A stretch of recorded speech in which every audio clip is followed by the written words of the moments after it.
அலங்கோலமா இருக்கு, கிச்சனே அலங்கோலமா இருக்கு. சமையல் வேகமா சமையல் போயிட்டு இருக்கு. இது என்ன தெரியுங்களா, வாங்கோடி இது வேற எடுத்து வச்சிருக்காங்க. புரட்டை ரெடி ஆயிட்டு இருக்குது. இது என்ன கோழி கிச்சா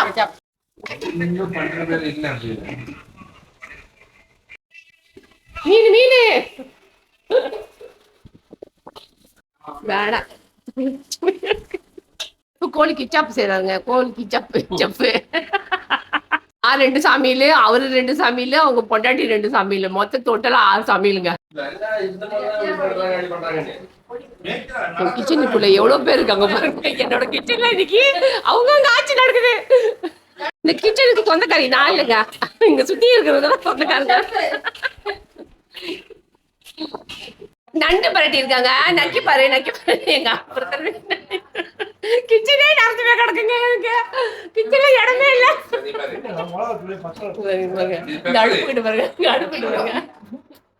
இந்த நண்டு கறி எதுனால ருசியா இருக்கு தெரியுமா?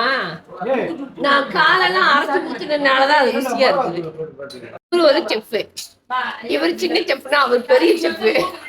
இந்த செஃப் சமைக்க சொன்னாக்கா சமைக்க முடியல. ஆனா இது செய்யும் அதை செய்யணும் ஆர்டர் மட்டும் பெரிய ஆர்டர் போடுவது. இவ்வளவு சமைச்சும் 10 ஆடு வேணுமா? ஆடு எடுத்து வை, எங்க அண்ணி சமைப்போம். ஒரு கறி சமைக்க வந்துட்டு வாசம் வந்தா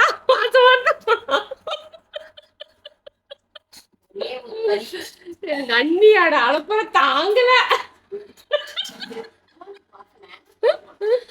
ஒரே ஒரு ஆட்டுக்கறி சமைக்கிறதுல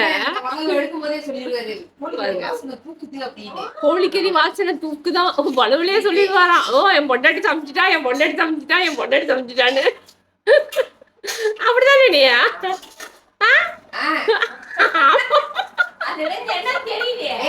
வீடு வெள்ளை ஏறி போச்சுங்க.